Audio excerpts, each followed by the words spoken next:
So today I want to talk about A Taste of Gold and Iron.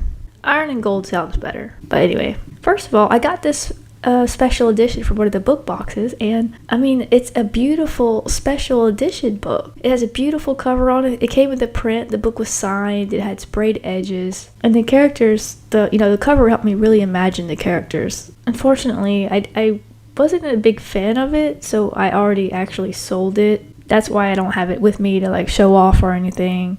But I still want to talk about it because I did read it in January. And let's start with the characters. There's two main ones, but I want to say one is a bit more main than the other, and that would be Prince Cadeau, which I hope I'm saying these right. Okay, to start with, I love that this story is, Eastern cultured based. It's not just some boring old same. That was one of my biggest peeves, is that when the stories always take place in the same locations.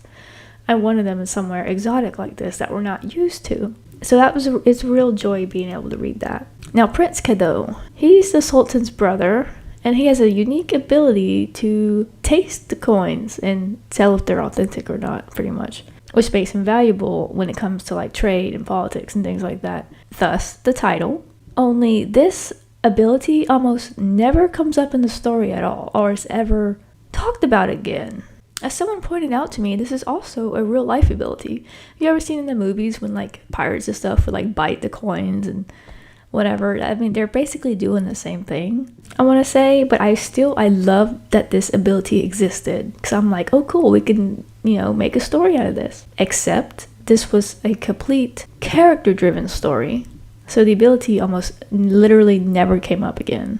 The main thing about him is he's a gentle soul. He doesn't like hurting people at all. He's known for being soft. And he does admit this several times. He gets emotional really easy. That's a good way to describe it. Emotional. And sometimes he slips into these fits of anxiety and worry. And a lot of people say that he has this disability of anxiety. And I can believe that, because it's actually a big part of this book, is that when he gets into these fits, he needs to be comforted in ways to actually come down from them. If not, then he tends to withdraw or find, unhealthy ways to channel it. He confides his feelings a lot in his ex, Tarek. And I noticed he seems to have a habit of sleeping with people for comfort and, to feel secure in a way. He stutters when he gets nervous. He gets flustered real easy, but he seems to think pretty hard on himself. He thinks that he's a coward because he doesn't like to make hard choices. It's not really a flaw, I would say. It's never a bad thing to not want to hurt people. But when you're in a position of power, sometimes you kind of have to. And it turns out that this perception of himself isn't really true. We find out that he's actually quite brave. It's just that his hands are tied by his royal status. But his main problem with me was his character voice. I haven't really mentioned it yet, but I hate these kind of characters that have, when you're reading them, they sound really like weak or light voiced in my head, like they sound timid. I don't enjoy reading those kind of characters. Like, does that make sense? Okay, now let's move on to Evmir. I don't know if I'm saying this right. I don't know if it's Evmir, but he made a mention that somebody mispronounced it as Efmir one time and said that was close enough. So I'm going by that, like Evmir. He's our second main character and our prince's bodyguard.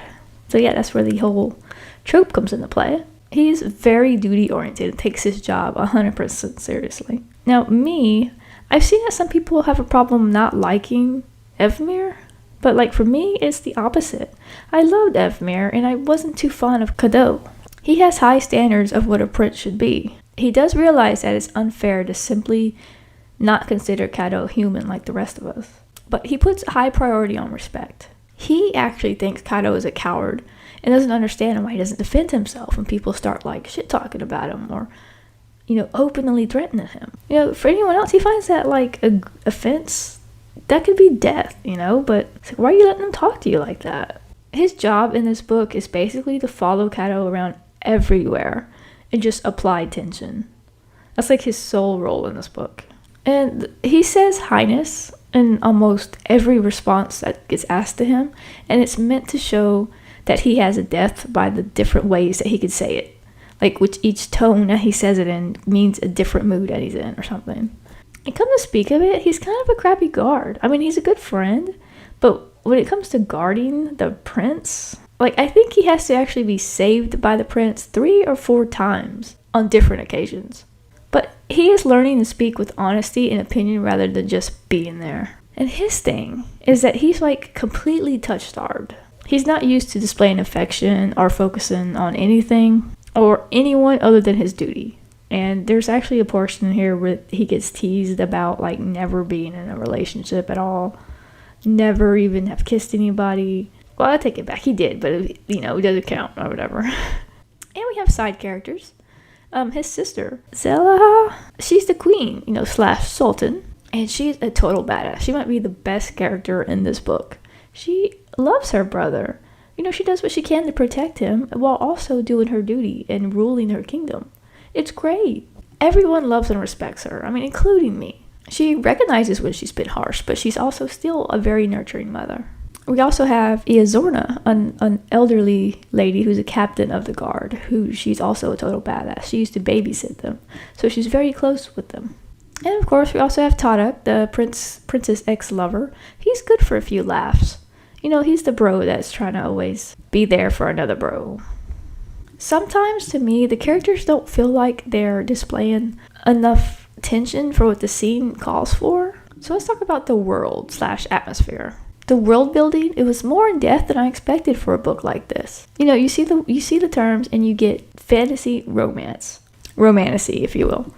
And that's pretty much what you expect, just romance in a fantasy setting. And that's kind of what this book is. But it does do a good job on expanding, between wars and the overreaching problem. And again, I really like the exotic location and the reference to the Ottoman or the Turkey for, something like that. So I tried to pay attention and learn more about the culture almost as much as I read the book, actually. Like, I would Google things I didn't understand, like what a kaftan was. And most of the story takes place within the palace, with just like a few times they would go out just to have another scene or so. But for the most part, it's very much a royal court situation. And for the plot, as expected, there's a lot of royal court drama going on. Most of it is about Cadeau and his love interest. All his problems seem to stem around relationships, and even his sister brings that up. In the middle of the romance plot, an investigation is supposed to be taking place. But I feel like it gets dragged out through the background just for the sake of like having a B-plot. And I feel like Cadeau should be smarter now about how to maneuver through the royal court drama. But yet he continues to make bad choices. There is a line in the beginning of the book about fan fiction. Like, it actually dedicates it to fan fiction. And that sort of sets the precedent going in. Like, as soon as I saw that line, I kind of fell into a fan fiction aura. Like, all of it is something that you would read in a fan fiction plot. Also, when it comes to the romance, it's geared towards certain types. Like a soft type, should we say. There's a lot of cuddling and comforting, awkwardness and cradling. And all towards Cadeau when he gets into one of his moods, which is a lot. Lots of his guards calling him like, poor baby and darling and those sort of things. Reassurance. I would almost call him wump because literally something would happen to stress him out. And then everyone around him would respond like it's a national emergency, that he needs to be taken care of immediately and like comforted. And they put everything off to comfort him, and it's kind of really strange to me. There's kind of this thing where in the real world we feel like people don't care how we feel. So when you see it the opposite in a book that's supposed to take place in the real world so when you read about people who care too much about what one person feels, I suppose it doesn't really feel true. It almost feels like a wish. So very much this is a romance and there's some investigation going on in the background. The writing is fine. It was easy to get through. I enjoyed it. I enjoyed reading the book while I was reading it. I was just always anticipating something to happen, and then nothing would happen. Is it YA or not? I'm really sure this is meant to be adult fantasy, if I'm not mistaken, but it very much does have a YA vibe.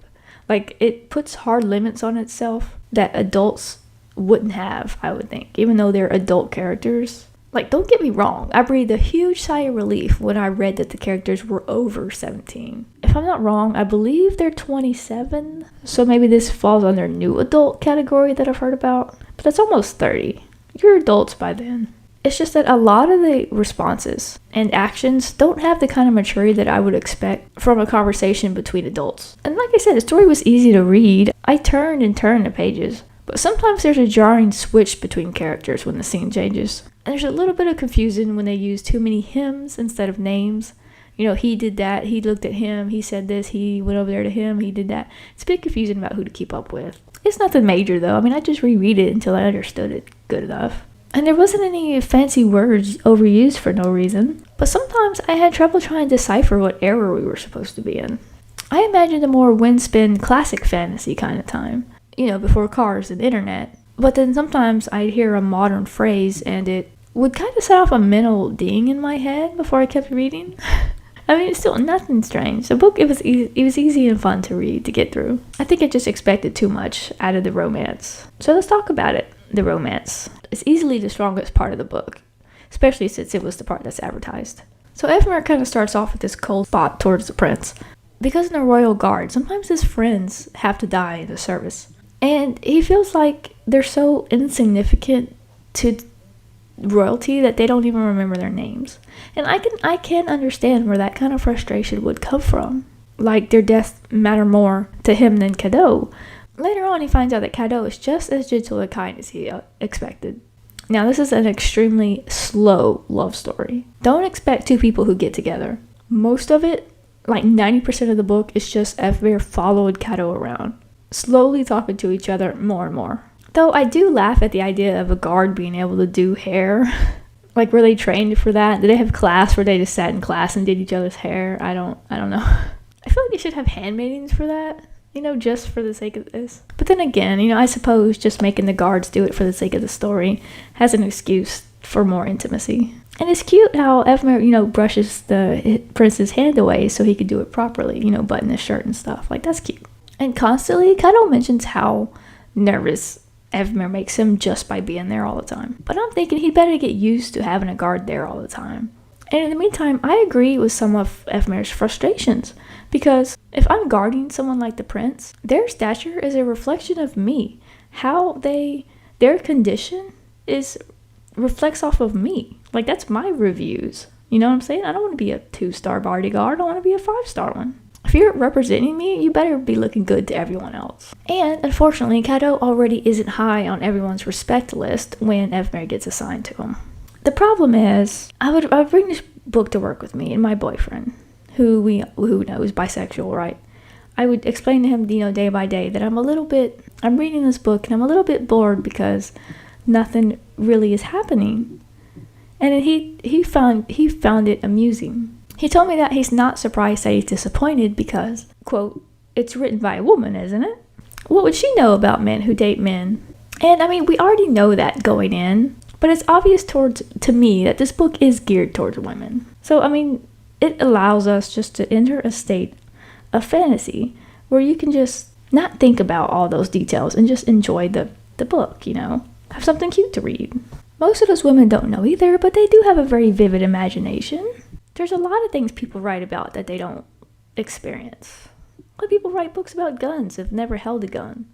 A lot of people write about stabbing people, never stabbed anyone. Why is all this morbid? Why am I picking morbid things? It's just meant to be fun fan fiction, but with original characters. And that wouldn't be a problem, except anything spicy hardly ever happens at all. I mean, at the most, there's like some hand touching, some forced kissing, which was supposed to be scandalous. There's one sex scene, but it's not even between those two, and it still cuts off screen.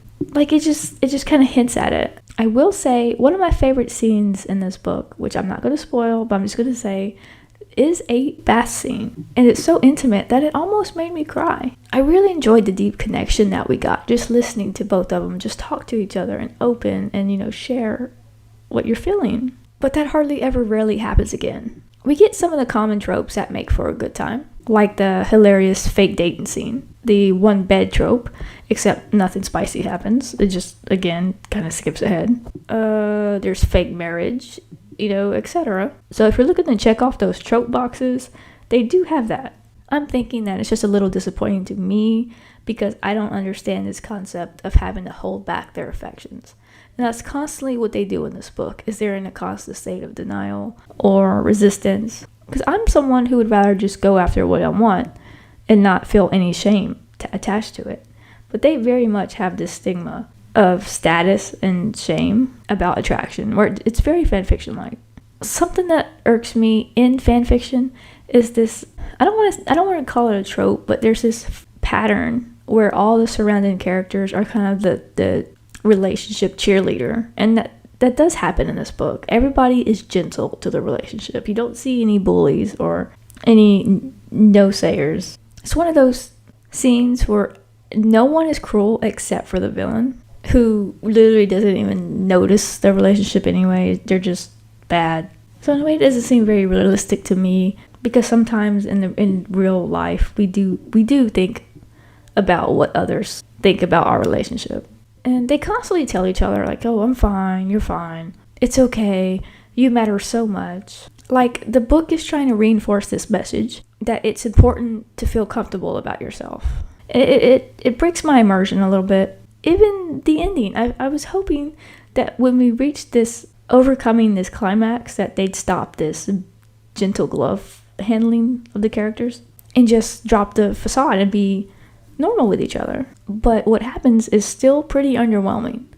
Like, they move a step forward in the relationship of spiciness, should I say, and they consider this like the huge win. Like, for me, I don't know, it would seem like a Tuesday night in the world of relationships, you know what I'm saying? So I think shy people, or those with like not a lot of experience, might find it romantic if they have these pure relationship dreams, where they could already imagine how a relationship is supposed to go step by step by step, or they're somewhat reserved or religious. I don't know how to say it, but yeah, that's it.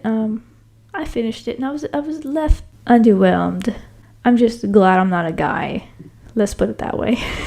Anyway, I've rambled on long enough. I just wanted to get this review out there because it's almost end of January. I don't know if that's good or bad. And it's a shame because I love that cover so much. And I feel like I would love that I love these characters, and you know, I did love the story. I just didn't like what happened story-wise. So if there was another book that like this same person wrote similarly and just had more stuff happen, like, I would be fantastic. So that's all.